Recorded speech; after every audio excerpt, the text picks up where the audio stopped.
నమస్తే అండి. మనం ఈ ఎపిసోడ్లో salient features of Indian constitution part 2 discuss చేయబోతున్నాము. నేను ఇంతకుముందు జరిగిన ఎపిసోడ్లో సేలియన్ ఫీచర్స్ అంటే ఏంటి, lengthiest written constitution drawn from different sources, universal adult franchise, ఇంకా federation with strong centre discuss చేశాను. సో ఇప్పటి నుండి నేను next set of salient features discuss చేయబోతున్నాను. అయితే దీంట్లో నెక్స్ట్ మనం డిస్కస్ చేయాల్సింది పార్లమెంటరీ ఫార్మ్ ఆఫ్ గవర్నమెంట్. ఇండియాలో పార్లమెంటరీ ఫార్మ్ ఆఫ్ గవర్నమెంట్ ఉంది. సో మనకి పార్లమెంటరీ ఫార్మ్ ఆఫ్ గవర్నమెంట్ అంటే ఏంటి, ఇవన్నీ తెలియాలి. మనం డిస్కస్ చేయాల్సింది పార్లమెంటరీ ఫార్మ్ ఆఫ్ గవర్నమెంట్. మనకి యూజువల్గా గవర్నమెంట్ అన్నప్పుడు 3 ఆర్గన్స్ ఆఫ్ గవర్నమెంట్ ఉంటాయి: ఎగ్జిక్యూటివ్, లెజిస్లేచర్ అండ్ జ్యుడిషియరీ. అయితే లెజిస్లేచర్ అండ్ జ్యుడిషియరీ మధ్యలో ఉండే సంబంధాన్ని బేస్ చేసుకొని క్లాసిఫై చేసినప్పుడే parliamentary presidential form of government అని అంటాం. అంటే executive and legislature, relationship between executive and లెజిస్లేచర్ని ఆధారపరుచుకొని మనం ఈ క్లాసిఫికేషన్ ఇస్తాము. On the based on the relationship between executive and legislature, parliamentary form of government లేదా presidential form of government. ఒక పాసిబిలిటీ ఏంటంటే ఇది లెజిస్లేచర్, దీంట్లో ఎగ్జిక్యూటివ్ ఉంటుంది. లెజిస్లేచర్ వేరుంటుంది, ఎగ్జిక్యూటివ్ వేరుంటుంది. దీన్ని మనం పార్లమెంటరీ ఫార్మ్ ఆఫ్ గవర్నమెంట్ అని అంటాం. దీన్ని మనము ప్రెసిడెన్షియల్ ఫార్మ్ ఆఫ్ గవర్నమెంట్ అని అంటాం. ఈ రెండిట్లో ఉన్న తేడా ఏంటంటే, ఇక్కడ ముందు మనం లెజిస్లేచర్ని ఎన్నుకుంటాం. ఇక్కడ ఏమవుతుందంటే పీపుల్ ఎలెక్ట్ లెజిస్లేచర్లో అన్నిటికంటే మెజారిటీ ఉన్న గ్రూప్ విల్ బికమ్ ఎగ్జిక్యూటివ్. మనం మన ప్రైమ్ మినిస్టర్ని డైరెక్ట్గా ఎంచుకోం, ఉట్టి ఎమ్మెల్యేలను ఎన్నుకుంటాం. ఎంపీలలో అన్నిటికంటే ఎక్కువ సీట్లు వచ్చిన పార్టీ నుండి ప్రైమ్ మినిస్టర్ వస్తారు. కానీ ప్రెసిడెన్షియల్ ఫామ్లో క్లియర్ సపరేషన్ ఉంటుంది. అంటే లెజిస్లేచర్ని పీపుల్ డైరెక్ట్గా ఎన్నుకుంటారు, ఎగ్జిక్యూటివ్ని కూడా ప్రజలు డైరెక్ట్గా ఎన్నుకుంటారు. So both legislature and executive are directly elected by people.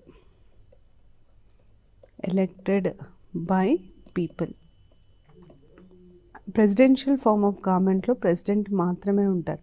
కానీ పార్లమెంటరీ ఫార్మ్ ఆఫ్ గవర్నమెంట్లో president, prime minister, council of ministers ఉంటారు. పార్లమెంటరీ ఫార్మ్ ఆఫ్ గవర్నమెంట్లో ఎలాంటి వ్యవస్థ ఉంటుంది అన్నది మనం ఐడెంటిఫై చేయాలి. Parliamentary form of government features ఏంటి అన్నది కూడా ఇంపార్టెంట్. ఫస్ట్ ఫీచర్ ఏంటంటే 2 హెడ్స్ ఉంటారు. ఒకరిని మనం హెడ్ ఆఫ్ ద స్టేట్ అని అంటాము,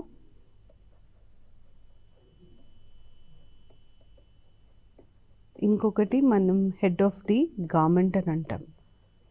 హెడ్ ఆఫ్ గవర్నమెంట్ వచ్చేసి ప్రైమ్ మినిస్టర్. అన్ని నిర్ణయాలు తీసుకునేది ప్రైమ్ మినిస్టర్, కానీ ఆ నిర్ణయాలను ఇంప్లిమెంట్ చేసేది మాత్రం గవర్నర్ పేరులో. Governor head of the state governor, head of the government prime minister. రెండో ఇంపార్టెంట్ అంశం ఏంటంటే మెజారిటీ పార్టీ రూల్ ఉంటుంది. మెజారిటీ పార్టీ రూల్ అర్థం ఏంటంటే, ఏ పార్టీ అయితే మెజారిటీ వస్తుందో, మనం ఎంపీస్లలో ఏ పార్టీకి అయితే మెజారిటీ వస్తుందో, ఎక్కువ సీట్స్ వస్తాయో, ఇక్కడ నుండి మనకి prime minister and council of ministers వస్తారు అని అర్థం. అయితే ఇక్కడ పాయింట్ ఏంటంటే పీపుల్ నుండి ఎంపీస్ వస్తున్నారు, ఎంపీస్ ఆఫ్ లోక్సభ. ఈ ఎంపీస్ ఆఫ్ లోక్సభ నుండి వచ్చేదే ఎగ్జిక్యూటివ్, అంటే prime minister and council of ministers. ఇది మనం ఫాలో అయ్యే ఆర్డర్. అట్లాంటప్పుడు prime minister and council of ministers form అవ్వడానికి బేసిస్ లోక్సభ కాబట్టి, లోక్సభకి prime minister and council of ministers accountable ఉండాలి. అంటే accountable government, answerable government, accountable government అని అంటాం. అకౌంటబుల్ గవర్నమెంట్ అంటే ఏంటి? PM and council of ministers are answerable to parliament. వాళ్ళు answer చేయాలి. పార్లమెంట్కి క్వశ్చన్ చేసే రైట్ ఉంటుంది. మీరు prime minister, council of ministers అవ్వడానికి ఆధారమే పార్లమెంట్. కాబట్టి పార్లమెంట్ ఏ ప్రశ్నను అడిగినా కూడా prime minister and council of ministers answer చేయాల్సి వస్తుంది. సో అకౌంటబుల్ గవర్నమెంట్ అన్నది చాలా important feature parliamentary form of గవర్నమెంట్లో. సో 2 heads ఉంటారు, మెజారిటీ పార్టీ రూల్ ఉంటుంది, అకౌంటబుల్ గవర్నమెంట్ ఉండాలి. గవర్నమెంట్ని ప్రశ్నించే అధికారం లెజిస్లేచర్కి ఉంటుంది, అంటే ఎగ్జిక్యూటివ్ని ప్రశ్నించే అధికారం లెజిస్లేచర్కి ఉంటుంది. లెజిస్లేచర్కి ఆన్సర్ చేసే బాధ్యత ఎగ్జిక్యూటివ్కి ఉంటుంది. ఇవి parliamentary form of government features. అయితే ఇప్పుడు మనం అడగాల్సిన ఇంపార్టెంట్ క్వశ్చన్ ఏంటంటే, అసలు ఇండియా పార్లమెంటరీ ఫార్మ్ ఆఫ్ గవర్నమెంట్ని ఎందుకు చూస్ చేసుకుంది? పార్లమెంటరీ ఫార్మ్ ఆఫ్ గవర్నమెంట్ని చేసుకోవడానికి ఫస్ట్ ఇంపార్టెంట్ రీజన్ వచ్చేసి, పార్లమెంటరీ ఫార్మ్ ఆఫ్ గవర్నమెంట్ని మన దగ్గర బ్రిటిషర్స్ ఆల్రెడీ ఇంట్రడ్యూస్ చేశారు. అంటే బ్రిటిష్ రూల్ ఉన్నప్పుడే పార్లమెంటరీ ఫార్మ్ ఆఫ్ గవర్నమెంట్ని మనకు పరిచయం చేశారు. సో మనకు ఆ సిస్టమ్ అలవాటైపోయింది. బ్రిటిషర్స్ ఇంట్రడ్యూస్ చేశారు, మనకు అలవాటైపోయింది. ఇంకొక రీజన్ ఏంటంటే మళ్ళీ భిన్నత్వం, డైవర్సిటీ ఉన్నప్పుడు మనకు అకౌంటబుల్ గవర్నమెంట్ ఉండడం చాలా ఇంపార్టెంట్.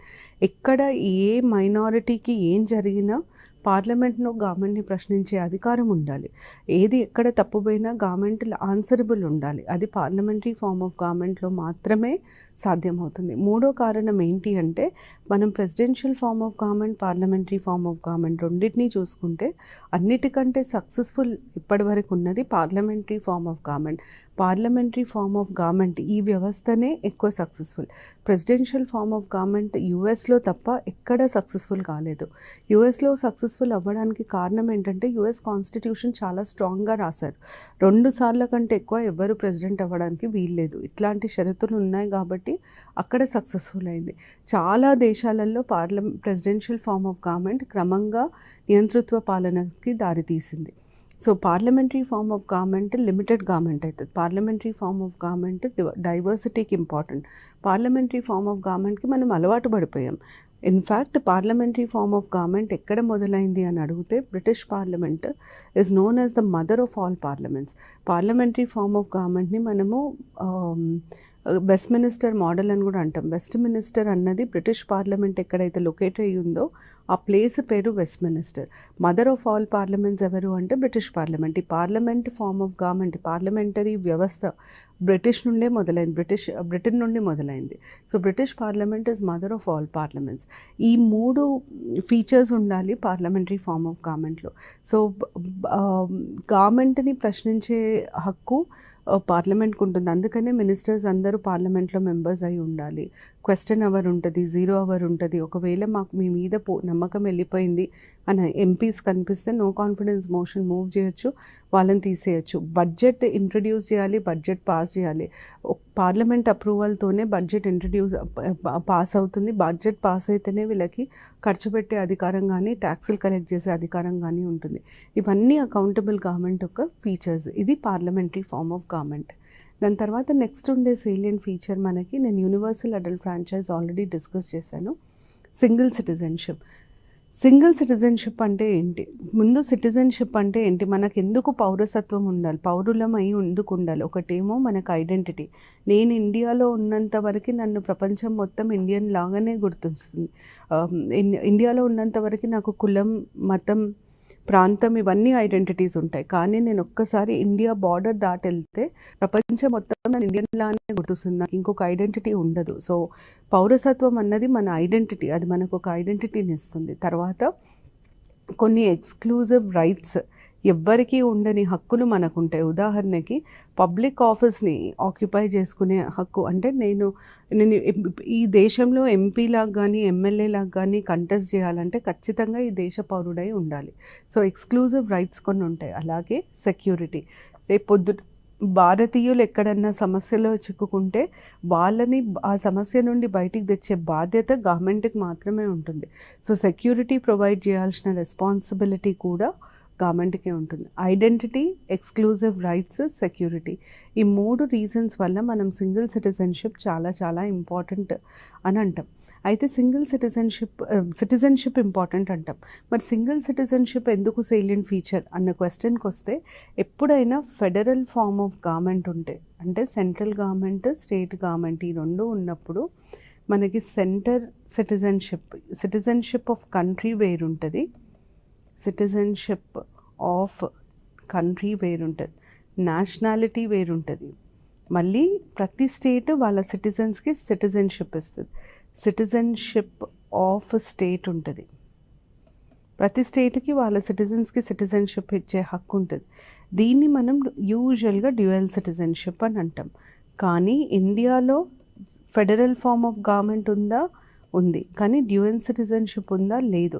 ఇండియాలో ఇది ఉంది, ఇది లేదు. ఎందుకు పెట్టాము అంటే, మీరు ప్రపంచంలో ఏ దేశాన్నన్నా చూడండి, ఏ ఖండంలో ఏ దేశాన్ని, ఏ కాంటినెంట్లో ఏ కంట్రీని చూసినా ఆ కంట్రీకి కనీసం ఒక కామన్ లాంగ్వేజ్ ఉంటుంది. 99% కామన్ లాంగ్వేజ్ ఉంటుంది, లేదా కామన్ రేస్ ఉంటుంది. అంటే వాళ్ళందరూ చూడడానికి ఒకటే లాగా ఉంటారు, వాళ్ళ ఫిజికల్ అనాటమీ ఒకలాగా ఉంటుంది, కామన్ రిలీజియన్ ఉంటుంది, ఏదో ఒక కామనాలిటీ ఉంటుంది.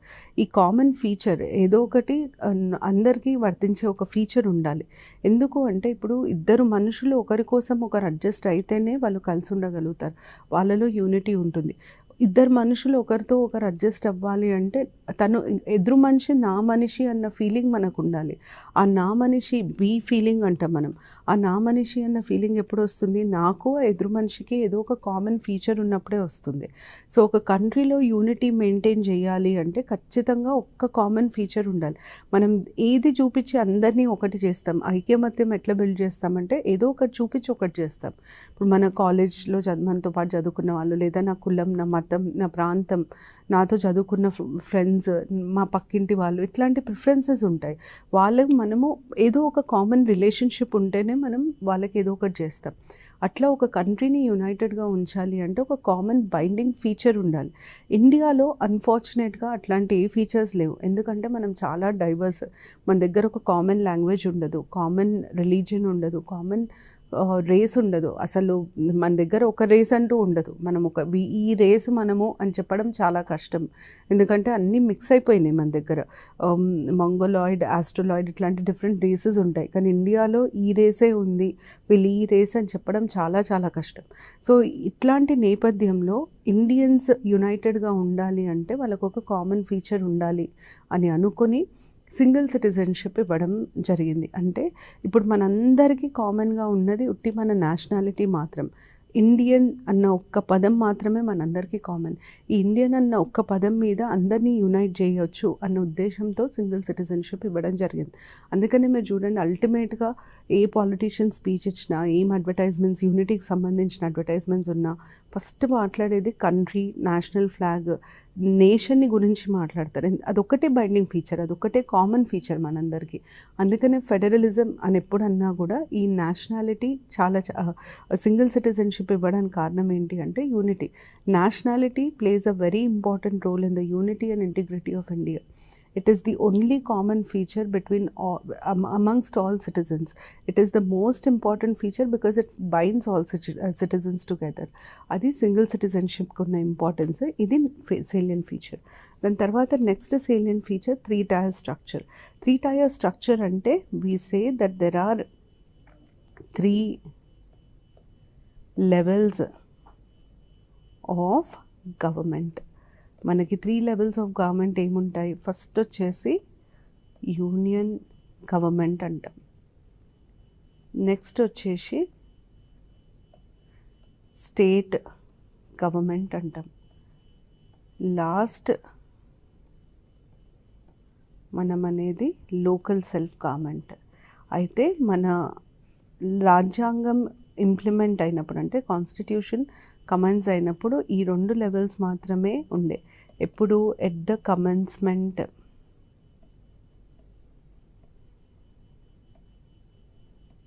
Of the constitution. ఈ 3వ లెవెల్ ఏదైతే ఉందో లోకల్ సెల్ఫ్ గవర్నమెంట్ని, దీన్ని మనం 73rd and 74th constitutional amendment act ద్వారా ఇన్సర్ట్ చేశాం.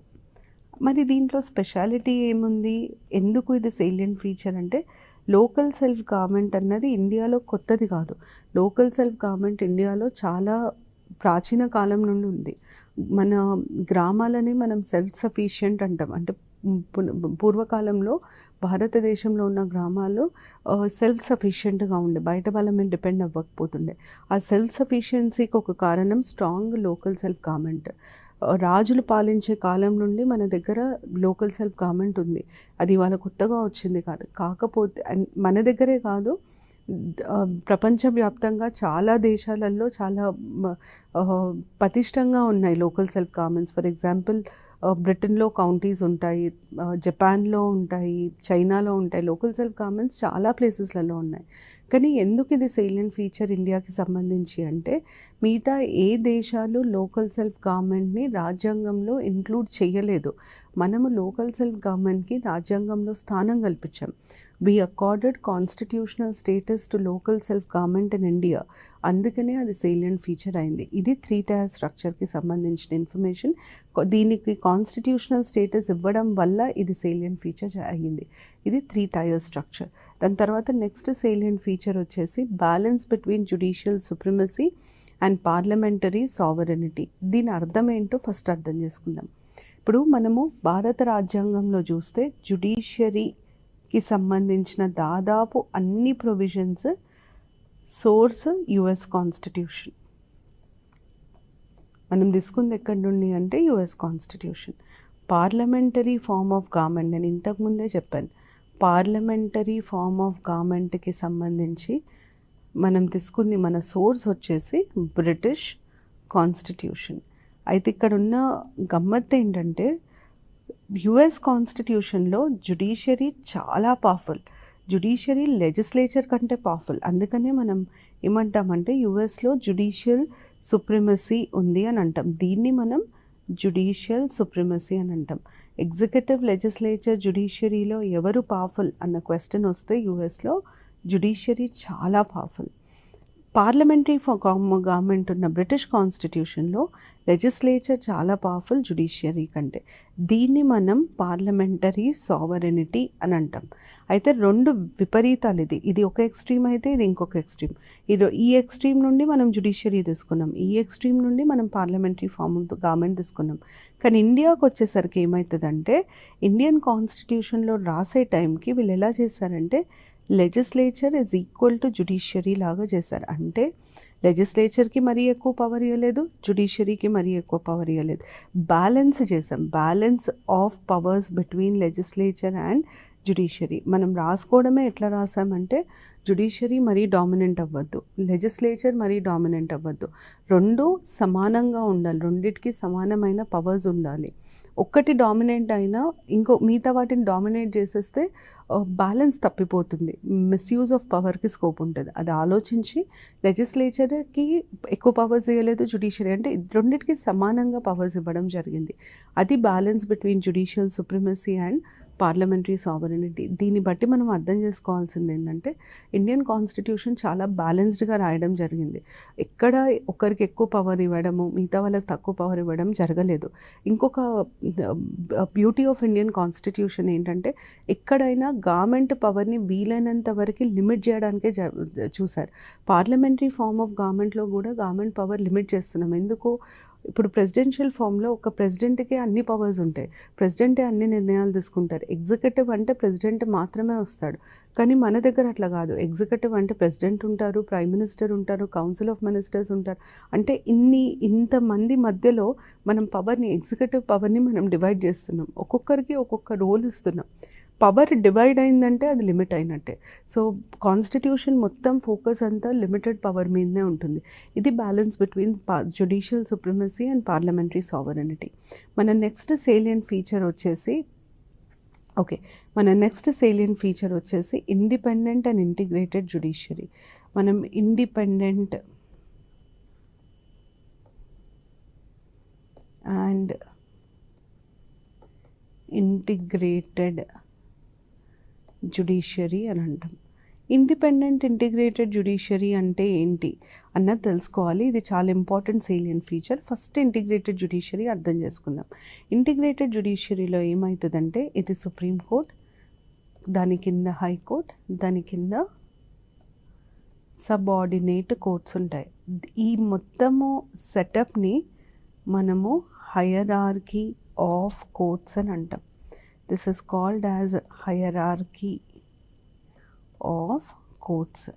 దీని అర్థం ఏంటంటే, ఇప్పుడు నేను ఒక కోర్టు నుండి ఒక కోర్టుకి వెళ్ళాలంటే ఇట్లాగే వెళ్ళడం సాధ్యమవుతుంది. కానీ లేదు నేను ఇట్లా డైరెక్ట్గా వెళ్తాను సబార్డినేట్ కోర్ట్ నుండి సుప్రీం కోర్ట్ అంటే కుదరదు. దీన్ని మనం ఈ పద్ధతి మనం లైన్ ఆఫ్ కమాండ్ అంటాం. దీన్ని మనం వాయిలేట్ చేయలేం. ఒక లెవెల్ నుండి ఇంకొక లెవెల్కి వెళ్ళాలి. ఈ లైన్ ఆఫ్ కమాండ్ వల్ల ఏమవుతుందంటే అప్పీల్ కింద కోర్టు మీద పై కోర్టుకి అప్పీల్ అయ్యొచ్చు. Appeal against lower court to higher court, high court కాదు హయ్యర్ కోర్ట్, ఇది సాధ్యమవుతుంది. హయ్యర్ కోర్ట్ ఇదొకటి. దాని తర్వాత లైన్ ఆఫ్ కమాండ్లో ఏమవుతుందంటే higher court controls the lower court, controls lower court. మనకు అర్థం చేసుకోవాల్సింది ఏంటంటే ఇంటిగ్రేటెడ్ జ్యుడిషియరీ అన్నది మనకి కోర్టుల మధ్యలో ఉండే సంబంధం గురించి చెప్తుంది. This is about the relationship between courts. దీన్ని ఇంటిగ్రేటెడ్ జ్యుడిషియరీ అంటారు. ఇండియాలో judiciary integrated.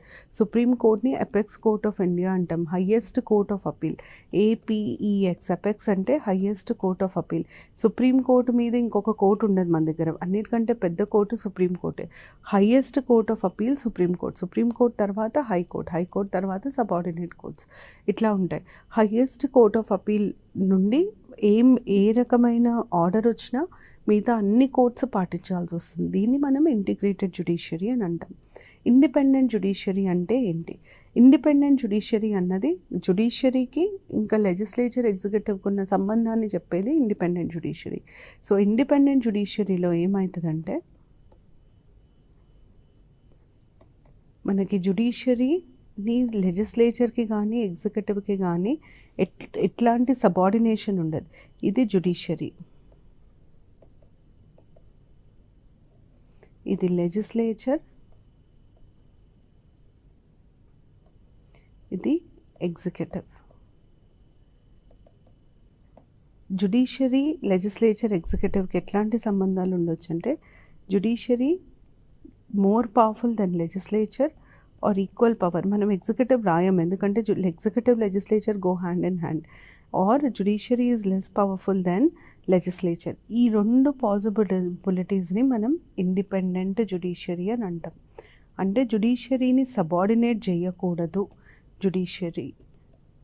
So to define independent judiciary, నేను ఒకవేళ డిఫైన్ చేయాల్సి వస్తే సింపుల్.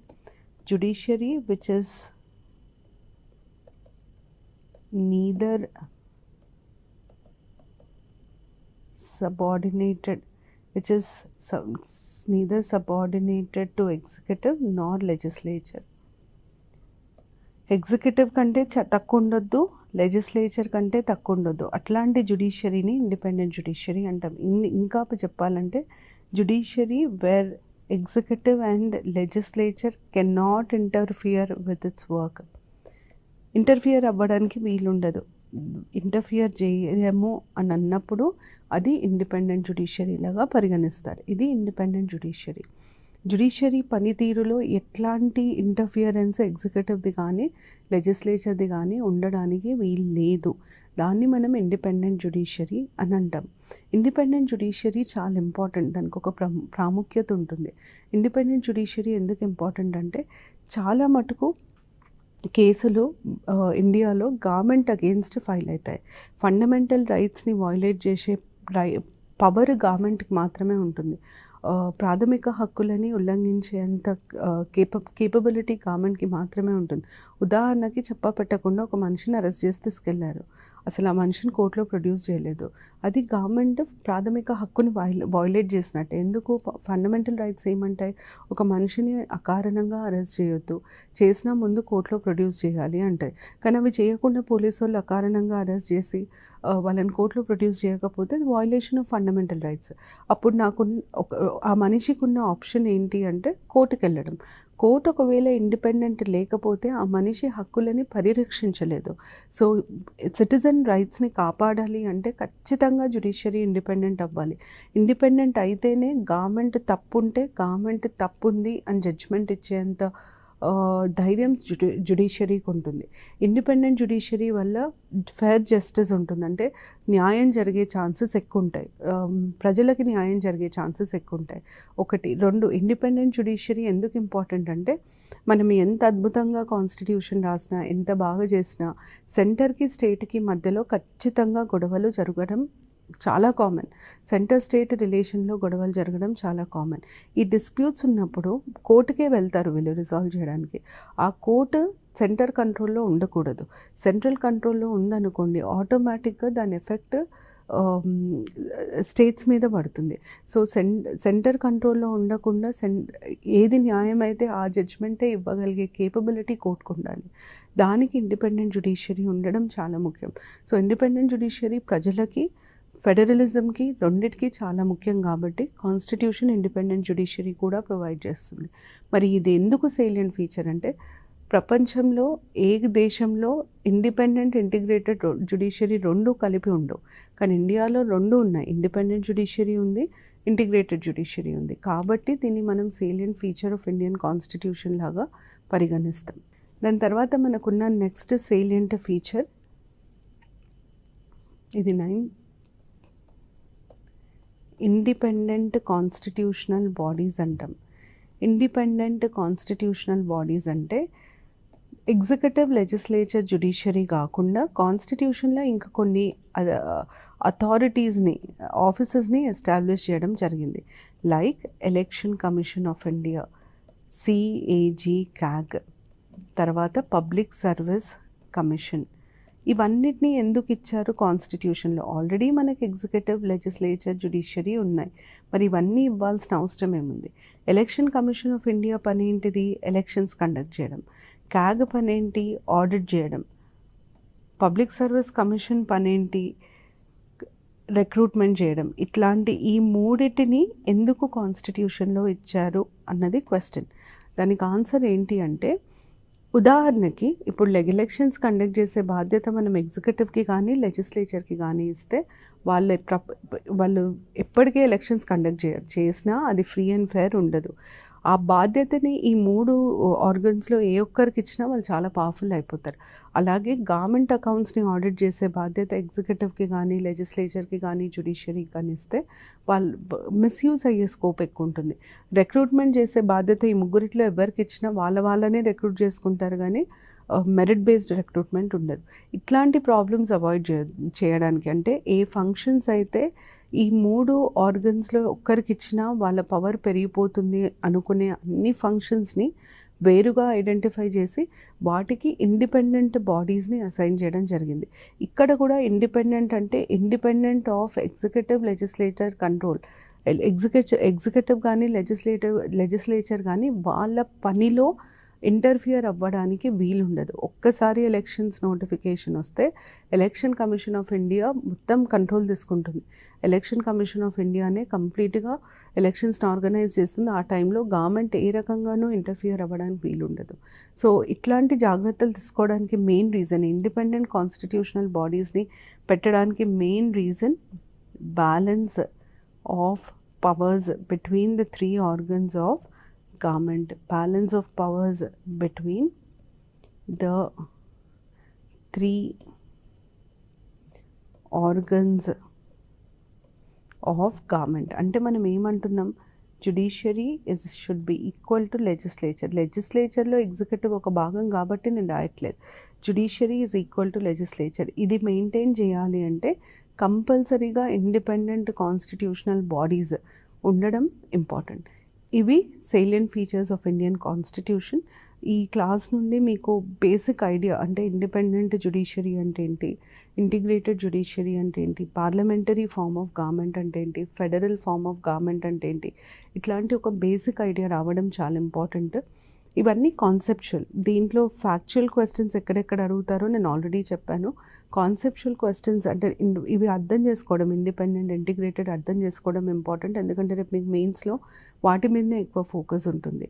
దీంతో మనం salient features of Indian constitution complete అయింది. నెక్స్ట్ క్లాస్లో నేను కాన్స్టిట్యూషనల్ అమెండ్మెంట్ ప్రొసీజర్, ప్రియాంబుల్ ఇట్లాంటి టాపిక్స్ డిస్కస్ చేస్తాను. Thank you. నమస్తే.